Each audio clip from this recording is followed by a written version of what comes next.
my aha moment was really connecting all the dots together, and then going about 99% full circle. And I say 99% from the full circle because not a lot of people get that it's not only for your health, it's not only for the animals, but if you tie everything together with the environment, then it all plays a complete role, so to speak. And sure enough, it's one part of the environment that I'm working on lessening my carbon footprint, but there are other ways that I'm trying to do that too. Season 3 of the Plant Strong podcast explores those Galileo moments where you seek to understand the real truth around your health and dare to see the world through a different lens. This season, we honor those courageous seekers who are paving the way for you and me. So grab your telescope, point it towards your future, and let's get plant strong together.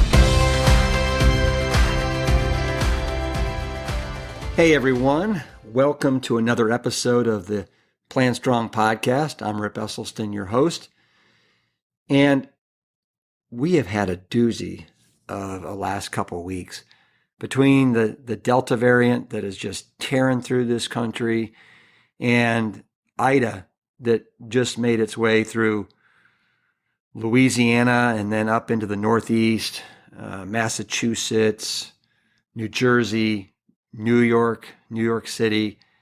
It is nuts what we are being put through. It feels like we're being put through the ringer.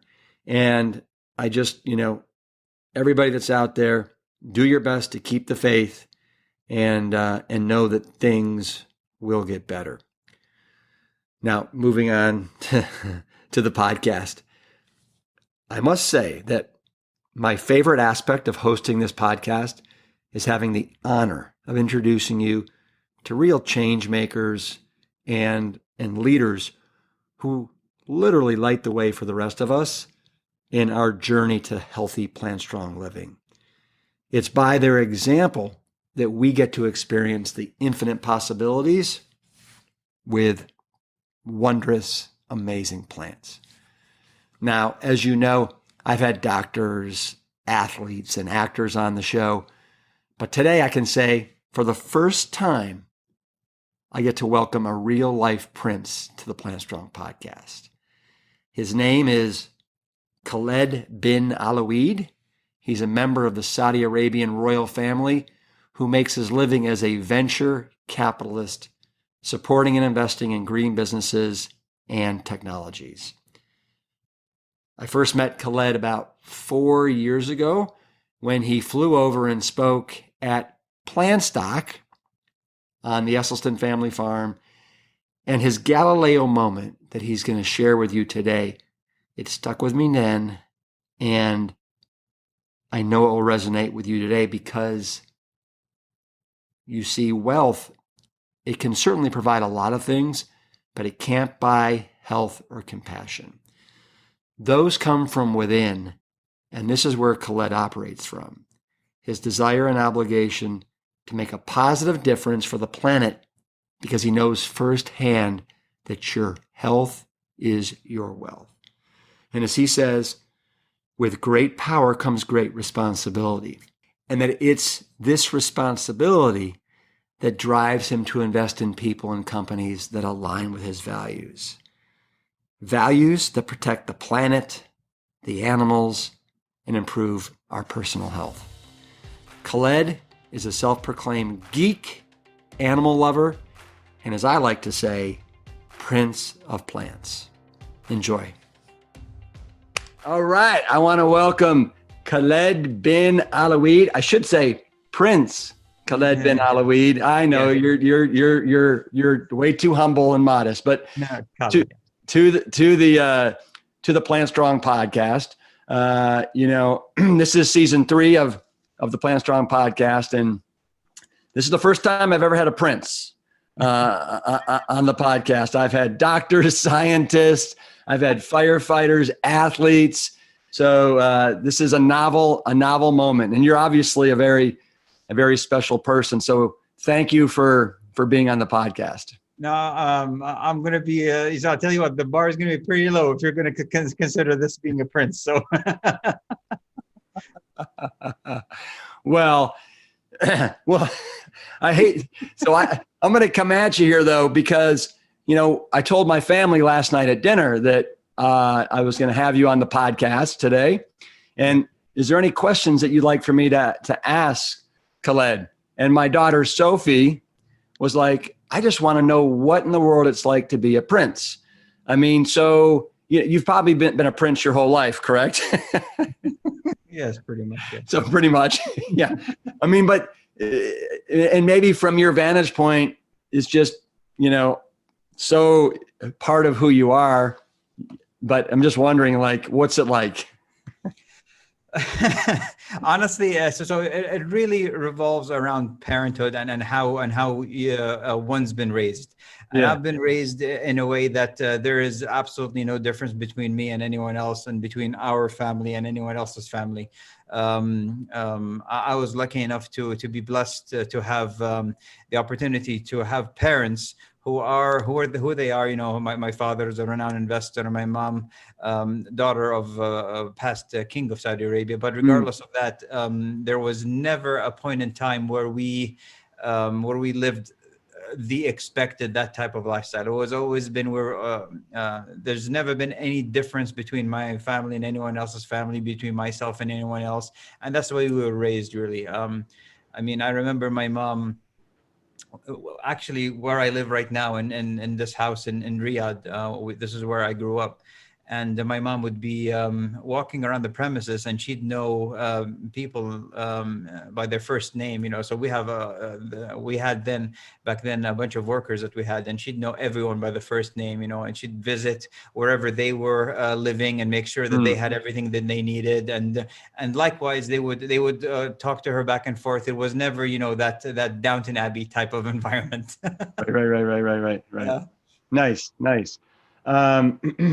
Well, so we first met, Khaled, in 2017. You came to our annual PLANTSTRONG event at the Esselstyn Farm in upstate New York, and I can remember, like hearing that you were this plant-based guy from Saudi Arabia doing amazing things, and I was like, oh man, it'd be great to get him over to PLANTSTRONG. And so on a wing and a prayer, I shot you a nice little note. I think it might have been on Instagram. I'm not Instagram, on LinkedIn. And you got back to me, and you said that you would be honored to come over and be part of PLANTSTRONG and give a keynote address. And it was fantastic. You came over with a buddy of yours. You flew coach, right? And Turkey. Yeah, I remember like yesterday. Flew business, but yeah, it was from Turkey. It was brutal, but it was good. It was right. worth it. Yeah. And it was quite a weekend, and you were so low key and humble, and everybody just, it meant a lot to have you there. So again, thanks. Yeah. No, I'll tell you what, man, I can't thank you enough for the opportunity to have me then and there. I had such an amazing time in the family house, and meeting the family, meeting everyone over there, especially obviously your dad, but everyone over there was just amazing, and I can't wait to do it again and again, to be honest. Good. So season 3 of the PLANTSTRONG podcast, what we're focusing in on with the people I'm interviewing is, what was your aha moment? What was your Galileo moment where you kind of looked through that telescope and you saw the truth when it came to plants or whatever it was that kind of got you onto this path that has really forever impacted your journey? I'd love for you to share that. Sure. So like many people, I want to say, it really started with health issues. So I had high cholesterol, high fat on my liver and stuff like that, and stuff I didn't even know existed. When I went to the doctor and got a blood test, they told me I had a fatty liver, and it didn't even occur to me what the heck that was. But then they put me on cholesterol meds, and the side effects of those things were just brutal. My knees and my joints started hurting, everything. And I started thinking, there has to be a better way. But then I just gave up because this was hereditary. This is the tale that we've all been told. It's Right. hereditary. My dad, my mom, my grandfather, everybody's had cholesterol, uncles. So I'm going to have high cholesterol by default for sure. So I just pretty much gave up. And my family member just told me that, listen, you have to work on a plant-based diet. You have to just try that and just see for yourself. Sure enough, I tried that for about 6 or 7 months. I forget how long it was, just before I took my second test. And the doctor was surprised. The doctor was like, listen, these meds are working. Keep going, I'm like, well, doctor, I got some news for you. I haven't been on your meds for like, I don't know, 8 months now. So 6, 7, 8 months, something like that.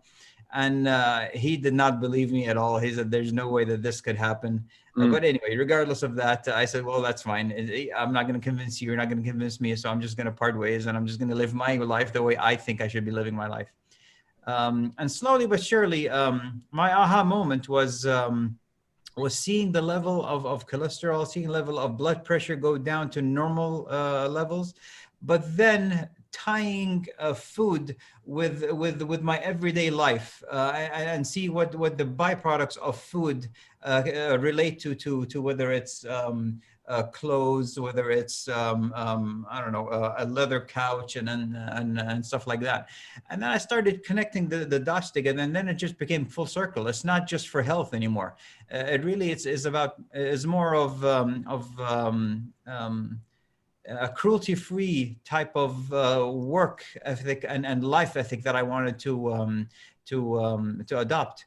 And sure enough, I went from being vegan to being whole food, plant-based. I have my cheat days, so I'd have a Beyond Burger and Impossible Burger once in a while, and that's my cheat day.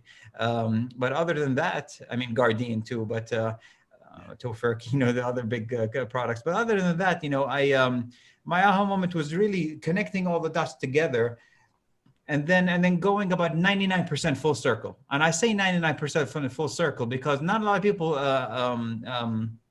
get that it's not only for your health, it's not only for the animals, but if you tie everything together with the environment, then it all plays a complete role, so to speak.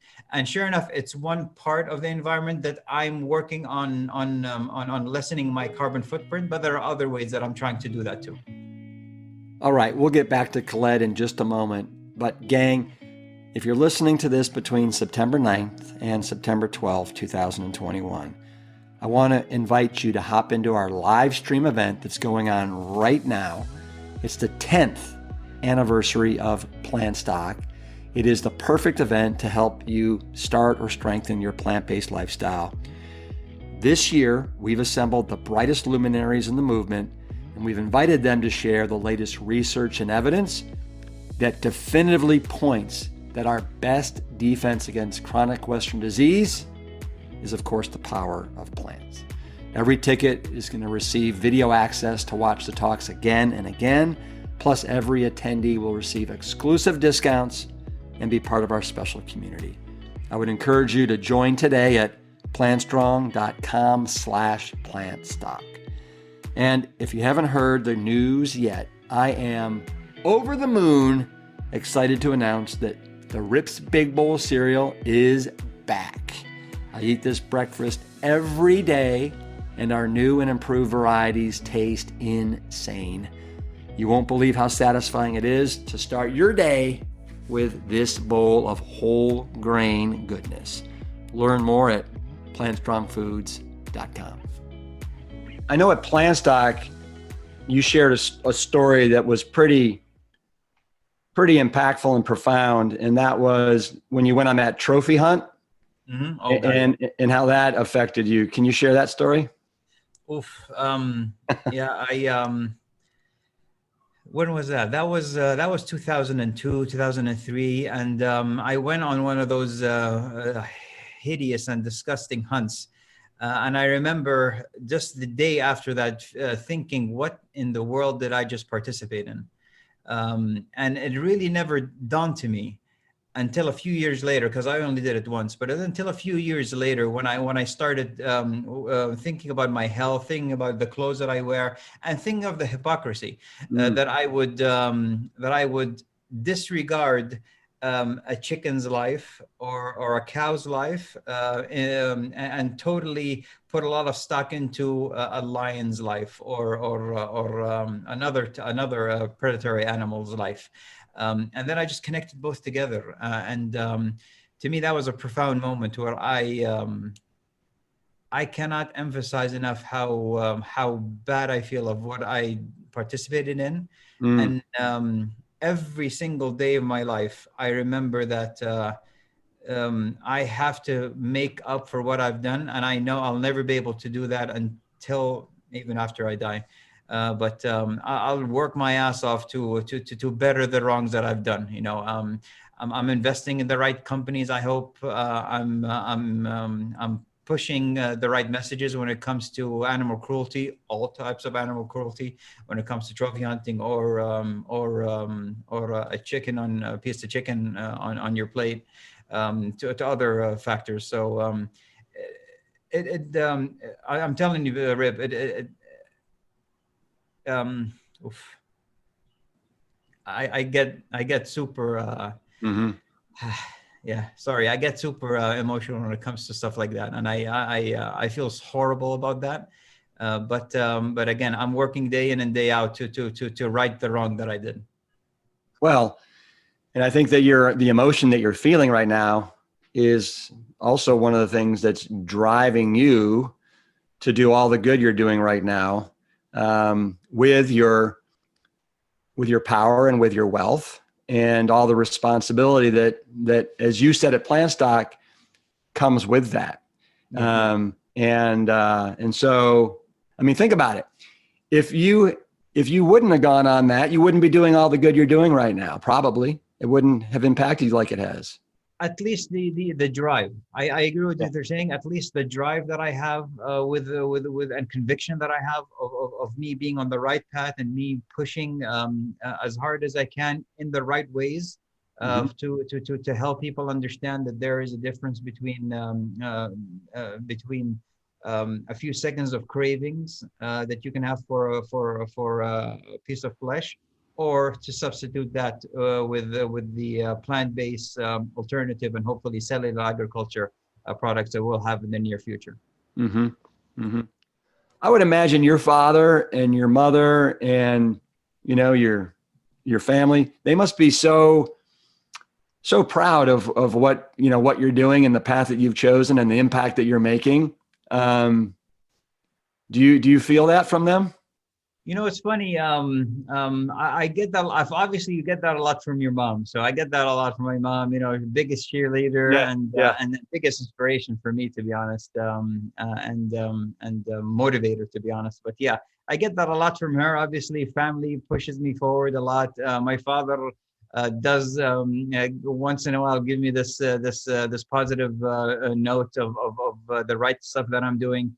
And he comes obviously from 100% financial background. So I tend to have a more a subjective approach when it comes to investing in general, but specifically when I go to invest in plant-based products. So there are products um, that I've turned down and said, no, I can't invest in this because either they're not ready, or I didn't get along with management, or I didn't believe in the products or stuff like that. But that mindset, I believe, comes from him, and that's where I get a lot of my inspiration, a lot of my drive to financially invest in companies for a financial reason, not just for sentimental or purpose driven. You spoke about your mother being one of your biggest cheerleaders. You my mom is pretty much like that too. And I spoke to her yesterday, and I let her know that we'd be talking today. And she, of course, both my mother and father wanted me to tell you hello. Yeah. And my mother also said how one of her favorite memories of Plantstock was sitting up late at night in the kitchen talking to you and just peppering you with questions. That was so much fun. I enjoyed, and I was bombarding the family with questions too. But it was a fun interaction, with the family. I absolutely loved it. Yeah. What's the dietary culture like in Saudi Arabia? I mean, do you guys, is meat one of the cornerstones of most meals? Meat is 100%. Yeah, meat. It's really goat, lamb, and obviously now with the influx of the wonderful, lovely American diet, we're seeing burgers everywhere. So obviously, Yeah. meat everywhere. So beef. So we're getting a lot of that here, and sadly, Saudi is amongst the top most obese countries in the world, and ranks in the top countries of for diabetes. So we've got a long way and a hard road ahead of us to fix people's diets and get people moving, as opposed to just work on people's diets. So you've imported not only some of the American food, but also the American diseases. It's pretty high. That's the sad reality, and I know this because I work part-time as a president of the Sports for All Federation. So that's an initiative just from the Ministry of Sport that has a mandate to get people active, and get 40% of the population active by 2030. That's the mandate that they put on this federation. And I know this because we have a lot of data and insight. We have a lot of surveys and stuff like that we do, and our programs, really, our programs and marketing campaigns to give people a better understanding of how important it is to have a healthy and active lifestyle, as well as having a proper nutrition lifestyle. We've had the Dr. Scott. Scott Stahl. Yeah, we've had Dr. Brenda Davis was here. Let me see. We've had a bunch of other doctors. Brenda Davis. We've had Dr. Bilardo. Yeah, Dr. Bilardo, obviously. I mean, shoot, she was an absolute star when she was here. But a bunch of other doctors came here and did a conference that we like to call the Lifestyle Enhancement Conference. And they did this amazing conference that really helped out a lot for people to understand the importance of nutrition. As a matter of fact, the Ministry of Health here helped us get local doctors and local practitioners and students, or eventually going to be doctors, to attend this conference, and it was an accredited conference for them. So it was perfect, So we had a lot of synergies happening between the Saudi government and the private sector. Mm-hmm. One of the things that I know is super important to you, and it's one of the things that I think drives you is, and you, again, this is a quote that you had at PLANTSTRONG, was to abolish animal agriculture and put it into the waste bin of history, something like that, right? Yeah. And which I think is so absolutely admirable. My question to you is, when do you think we'll have a collective awakening around animal agriculture and the industry and what it's doing to the planet? And are you hopeful that we'll get there in our lifetimes? That's such a tough question, and sadly, maybe the answer might not be the most rosy answer in the world. But the reality is, the majority of human beings, as we've seen with COVID, will not wake up until we have something so severe happen to us. All of a sudden, and when I say all of a sudden, but yeah, it was in the span of maybe a few months, and the pandemic reached epic proportions around the world. So I sadly do not see. I don't see humanity pushing for a kinder and gentler, more gentle lifestyle until we have proper substitutes available. The idea that the planet is going to be majority or even close to majority plant-based is just not a realistic task. The wealth, I mean, we've seen in multiple studies, the wealthier you are, the more meat is consumed, and that becomes something of a luxury, so to speak. So that is why I'm 100% believer in the answer to the climate issue that we have when it comes to that subcategory, which is animal agriculture, and the cruelty issue is cellular agriculture. And the way that we're going to abolish animal cruelty and put it in the dustbin of history will definitely be through innovation. Right. And to your last point, yes, I honestly believe that we will see it in our lifetime. My argument is how we'll get there. I don't think we'll get there with a shift in consciousness. I think we'll get there through economies of scale and through innovation. So do you think another thing that you said at PlantStock that I thought was really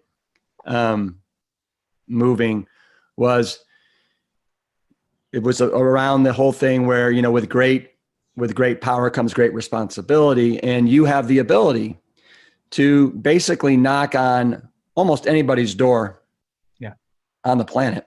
Yeah. And that door will be opened.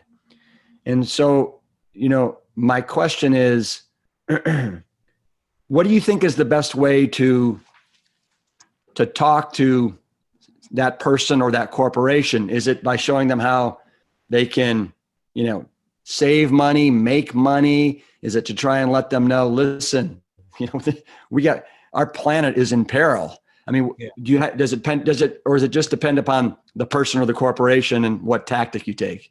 You know what? That is the sad reality that if I talk to a corporation, you have to talk to them in corporation language, and that is profit and loss and shareholder value. They are not going to understand anything else. You know, we can talk to them about CSR and everything. That's going to contribute 1%. That's going to maybe get an effort of 1% from them. If we're talking to them about profit and loss, or talking about the importance of seeing where the future is when it comes to innovation and animal agriculture, and how inefficient it is from a calorie per calorie standpoint, from a calorie in, calorie out standpoint, that is the best way. So for my interaction with so many companies, again, I am blessed to be in a business to knock on someone's door and have it answered. I take that responsibility really carefully, because one, I don't want to waste my time and whoever's in front of me's time in pitching them an idea, but rather pitching them a business model that definitely is going to do a lot of good for them and for their company, and as well as going to contribute positively to the environment and animal welfare. And that happens with dairy, for example. I mean, we're investors in an absolute rock star of a company, Turtle Tree, and they do cellular agriculture, but they produce milk from mammary glands that animals or mammals produce, basically. The way that we want to approach this is definitely approach dairy companies, and telling them you can source dairy through this specific way, as opposed to sourcing dairy through the waste of land that you're going to have with all the cows that you're going to have to keep, and all the water that you're going to waste, and all the feed you're going to have to waste, and all the excrement you have to clean, and all the antibiotics and the hormones and all that other garbage, and all the logistical nightmare of transporting the milk from point A to point B, etc. So that happened to be one of the best ways for me to use this specific ability that I have, and convince so many companies to really open the doors for listening to what the Turtle Tree has to offer. And obviously that goes to towards companies, that goes towards governments, or even sovereign wealth funds. Mm, that's really interesting. So that one company, are they now interested in doing the cellular milk? Oh no, we've done our seed round was, I think, 3 years ago or 2 years ago, and we're Yeah. already raising, I think, our Series A, and it's a proven product. It's already been done in the lab, and we're actually going to work with so many hospitals to produce human milk for babies. Oh, wow. That, I mean, that's incredible, you know, because moms sometimes wean their kids away, and then what do they substitute them with? You know, Yep. cow's milk, for God's sake. Yeah. So that would be the best substitute, honestly, for any kid. Well, you must be so absolutely excited every day because you're looking for new, innovative, exciting companies that can help change the world. I mean, what a fun life it seems. Exciting life. Also, You know, I know it comes with a burden. I know it comes with an extreme burden, but you know, from the outside looking in, it's like that's cool stuff you're doing. Did you want to comment, or should I keep going? no, no, no. I was just gonna say that. Listen, I've worked in a bank Yeah. for a few years. I worked in the private sector, and then I worked for my dad, which was an absolute honor, and really opened my eyes to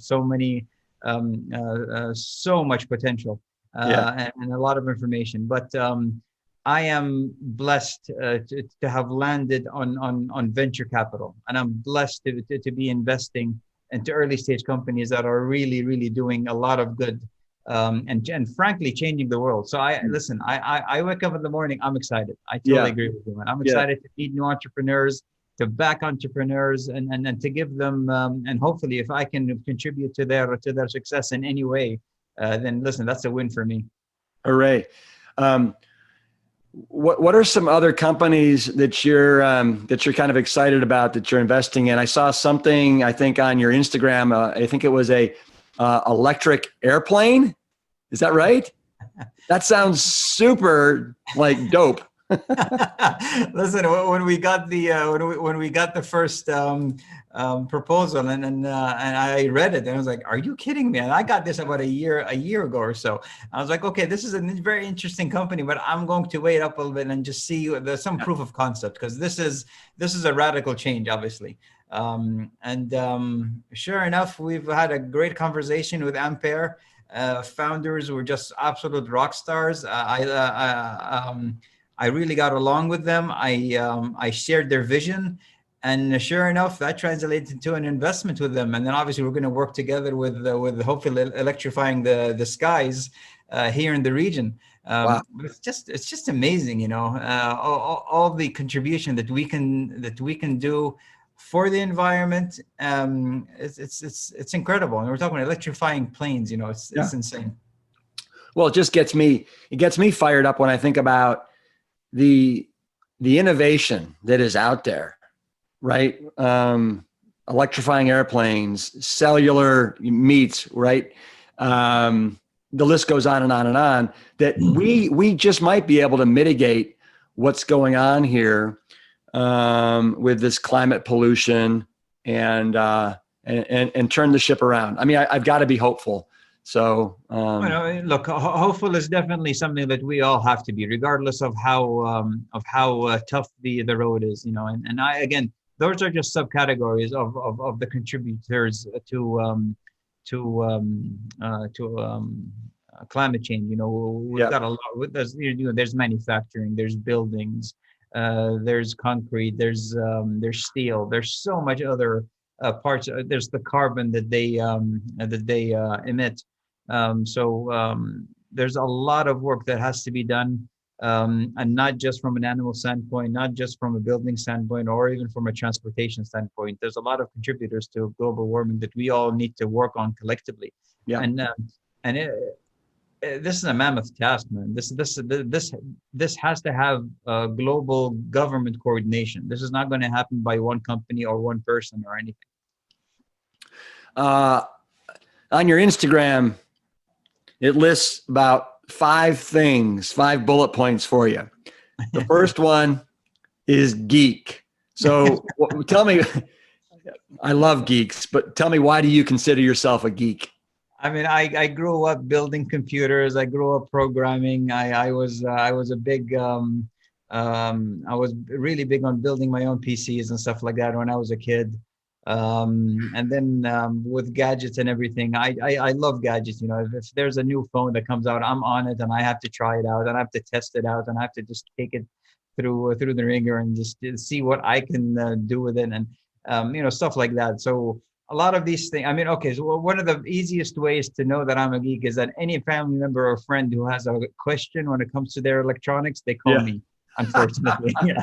So so that's a good thing, I guess, but obviously it puts you directly into one category, clearly. But I absolutely love gadgets, and for me, being a geek is or even a nerd is not just something that I make fun of. At the end of the day, nerds and geeks are the ones who are changing the world. You know what I mean? And I'm not saying I'm changing the world because I don't have the brain capacity of what Elon or Bill Gates or any of the big guys, Jeff Bezos, all the other guys have.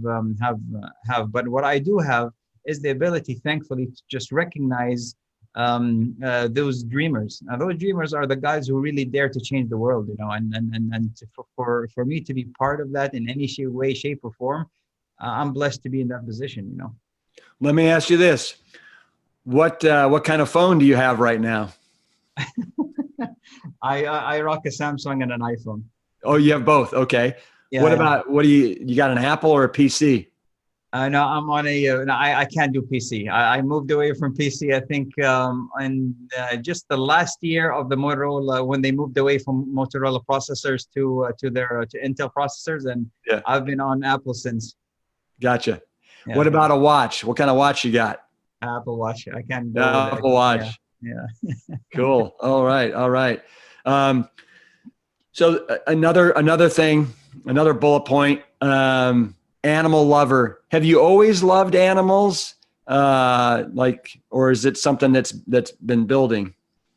So again, that's a double-edged sword, you know, because you say you love animals and then you go hunting. So that's definitely a contradiction in of itself.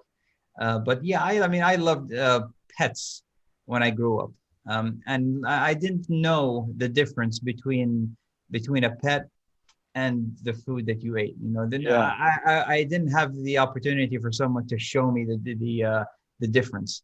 I think after going vegan, I can safely say that I'm 100% animal lover. I just love peace, you know. That's all I care about. Right. Yeah. We like that. You got Plant Eater down there, obviously, which we love. Is there any plant food that you just can't stomach? Oh, that's a good question. I've always heard the opposite of what's your favorite, that I can't stomach. Oh, you know what? Yes, I do. Well, I did. So tempeh, I absolutely despise. Despised. I thought that was the devil's food. I could not stand it. But then a few trips around the globe, and I stumbled into this company called Mighty Bean. And they do this tempeh in Australia, and I'm telling you, man, I can't eat enough of it. Oh, and I'm talking about like ripping the packet out and just eating it direct. It's so good. So I can't think of one food that I can't stomach anymore. Wow. So even like you don't mind eggplant or? No problem at all. Eggplant, the Brussels sprout, all those, I love those. Yeah. Wow. What about jackfruit? Jackfruit, I've never had raw jackfruit. You know, I've never had, you know, a jackfruit and open it up and eaten it. I've had it cooked and everything. So I'll definitely tell you when that day comes. Okay. All right, good. Obviously, you got venture capitalists down there. How long would you say you've been a venture capitalist? Like, how long have you been like knee deep into this and getting after it? So I absolutely loved venture capital since I was working with my dad, and even before that, I've always was interested in investing in early stage companies, and rather than investing in mature Mm, companies. I've always seen the potential of them going up is a lot higher. Obviously, the potential of them going bust is even if a lot higher as well. mm, But I love the excitement of it, and ever since I was working with my dad, and I was in charge of business development, and it was something that I always loved. Always loved listening to entrepreneurs, and getting these new concepts, and seeing how we can be part of it as the group, as my father's company, which is Kingdom Holding. And then obviously I stepped out and wanted to do my MBA. That didn't work out too well because I just wanted to work, and I put that on hold, and I just started working, and I started investing in a very haphazard sort of way into early stage companies until my portfolio became big enough to where that someone needs to manage mm. this a little better than the way I'm doing it. So I got an amazing team. I got a partner of mine, John Backus. I got a CFO, Steve Mullins. I got two partners of mine, directors, Roy and Matt. And we all work together on creating what we see in front of us, which is KBW Ventures. And everybody's in charge of a certain thing. And they really help me to focus on not only sourcing deals, but closing deals. And everybody else has their own responsibility to managing the portfolio. Yeah. Do you have any idea? So since KWB started, how many of those investments have actually been successful, and how many have not? I mean, is it 50%? Oh no, great question. So we source that's a beautiful question. So we source our deals two ways. One way is through the traditional networking type of way, and that way is usually a higher risk than the other way that I'm going to tell you in a second. We've had one write-off, and we're investors in roughly 37 companies or so right now. Mm-hmm. And that write-off was about a $50,000 write-off, which isn't in the grand scheme of things isn't big at all. Our other way of sourcing deals is through our fund. It's called Proof, which is a pro rata opportunity fund. And basically, we have a bunch of early stage funds that we partner with, and they give us access to the deals that they want to keep investing in but can't because they're over allocated, they're overexposed, they're over leveraged. They've invested already too much money into one company. They ran out of money. They can't invest in their stars. So we would invest our money on their behalf with their winners, and that shortens the risk dramatically. I mean, literally. Again, we've had one write-off in the last 5 years or so. So in venture capital world, that's unheard of. No. Yeah, and in venture capital world is usually the 80-20 rule. 80% of your fund is wiped out, 20% drives all the return. Well, maybe one or two companies from the 20% drive all the return. Congrats. That's a good track record. We're blessed. I'm blessed to have partners like John and his two partners, Jonathan Assis. So I'm really, really blessed to have met them, and I'm in this journey with them. It's been an absolute amazing roller coaster ride. We've had ups and downs and everything, but it's been going really, really good. I'm so happy. Yeah. Well, you're aware that about a year ago I kind of took over the Engine 2 PLANTSTRONG food line from Whole Foods. They turned it over to me, and you talk about a roller coaster ride. The last year has been really one of the hardest of my life, but it also at the same time has been one of the most exciting, and has forced me to grow and expand in ways that I never saw possible. So, I mean, to think that you've done that, or you're a part of helping grow 37 different companies up to this point, that's pretty special. That's pretty remarkable. And then soon to be 38. So we'll be together on that journey. Yes. I appreciate that. Thank you. The last thing, stillness speaks. Yep. What does that mean?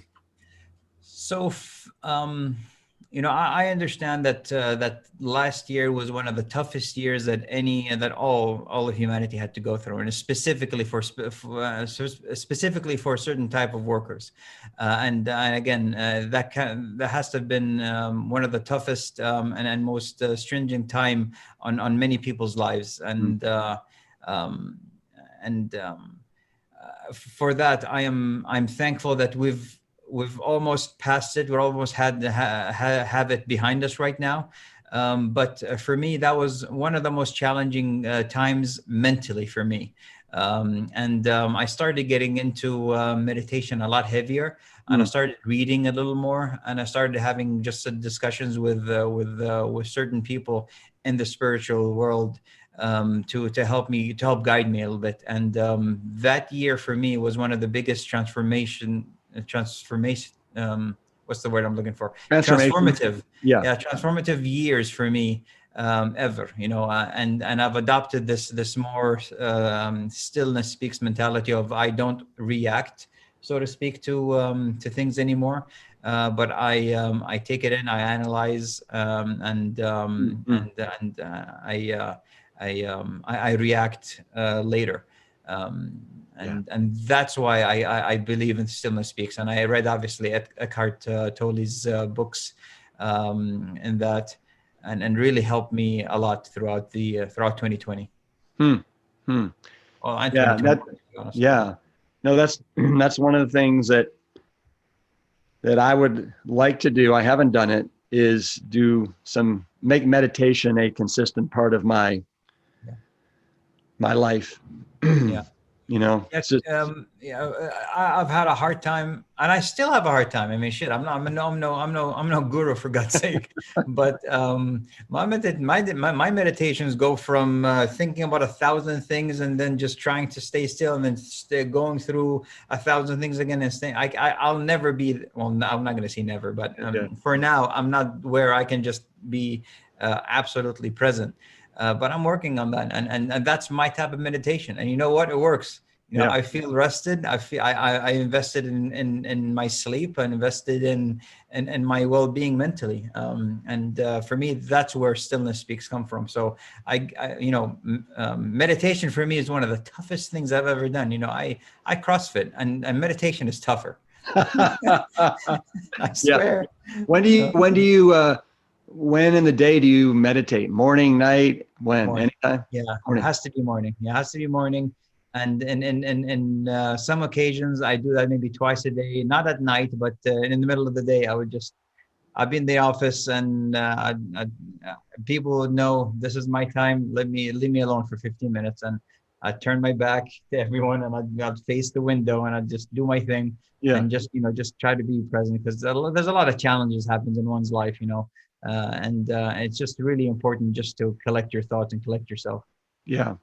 Any books that you're reading right now that you recommend that anybody read, or any movie that you've seen or show on Netflix or anything? Great. So obviously for me, when it comes to books, I've got, obviously A New Earth was something that I really, really enjoyed reading. Books, business books. I like blitzscaling, was super important and super interesting for me. I'm trying to look at other books that I've read. Let me see. Other than that, I read a lot of. I don't read a lot of fiction. That's the thing with me. I read a lot of nonfiction. Nonfiction books, yeah. But when it comes to movies or documentaries, for me, one of the best documentaries that ever came out, obviously, is Game Changers. That was you can't get better than that. But I started reading Bill Gates' recent book that he just came out with, the climate catastrophe one.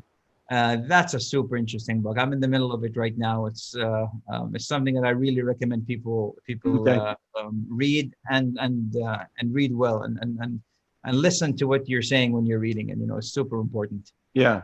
Do you know Bill at all? Yeah, I've met him a few times. We work together in the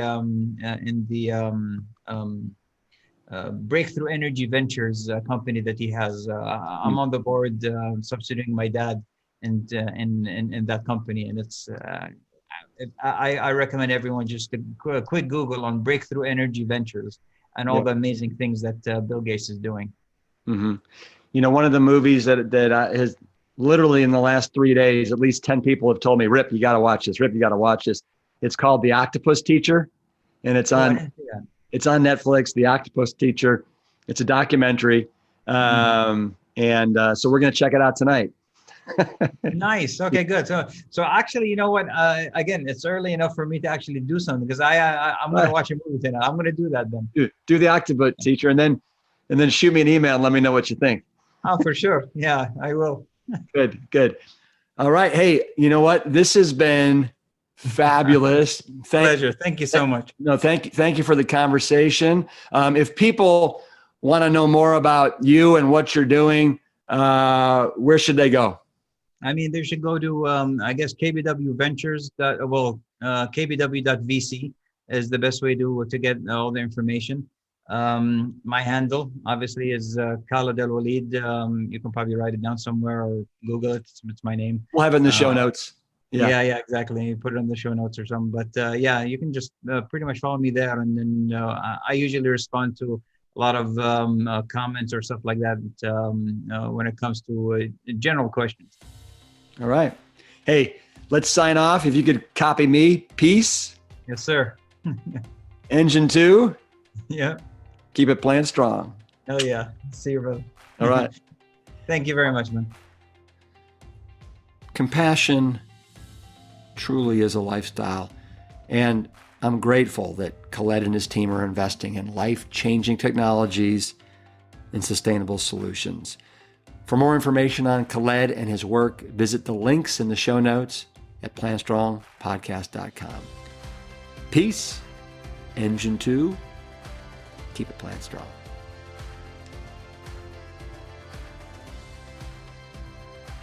Thank you for listening to the Plant Strong podcast.